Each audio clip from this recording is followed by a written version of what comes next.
Walking tall, vengeance wore a badge. In the fog-choked backroads of Tennessee's state line, sin had an address, the Shamrock.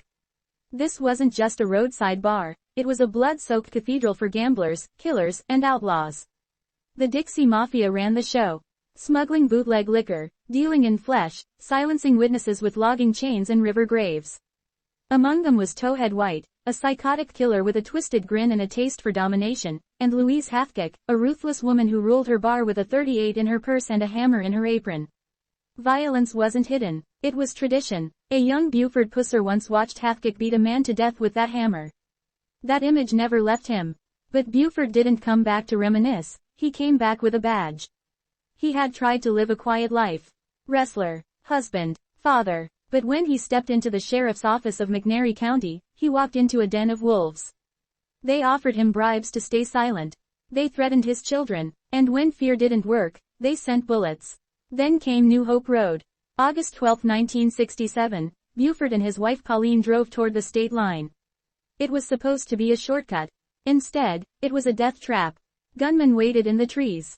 They opened fire. Pauline was killed instantly. Buford was shot in the face, his jaw torn apart, his world destroyed in seconds.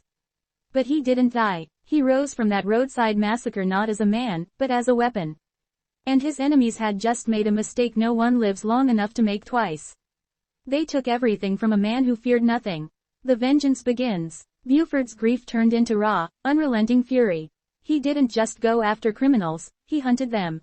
No warrants, no warnings. He took a .41 Colt Magnum, a stick thicker than a baseball bat, and a list of names.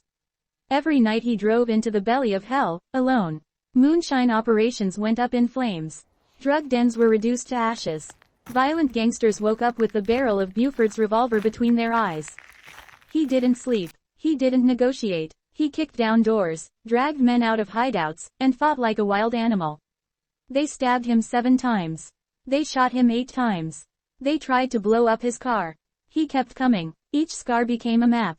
Each bullet, a vow. He swore he'd take down every last one of them, not for the badge, not for the county, but for Pauline. He wasn't just enforcing the law. He was the law. Justice by fire. Louise Hathcock, the same woman he'd seen murder a man with a hammer, finally pulled a gun on him years later. She fired point blank. It misfired. Buford didn't. She went down like the monster she was, and Pusser didn't flinch. People whispered it was divine intervention. Maybe. Or maybe death just knew better than to take Buford Pusser before his work was done. He cleaned out the entire stretch of state line hell. The Dixie Mafia scattered. Some were arrested. Others just vanished, permanently. He died, but never fell. In 1974, just as Hollywood came calling again, Buford died in a suspicious car crash. The same people who tried to kill him a dozen times may have finally succeeded. But they couldn't erase the storm he left behind. His daughter, Dwana, pulled him from the flames. 13 years old, the child of vengeance. And even she said, I couldn't let him burn. He suffered too much to go like that. Legacy of a warrior. Buford didn't just avenge his wife. He torched an empire of evil, scar by scar, bullet by bullet. He buried corruption. He broke the mob's spine. And when he finally died, he didn't leave behind a broken man, he left behind a legend. You took my wife, he said with every blow, every arrest, every drop of blood. Now I'm taking everything.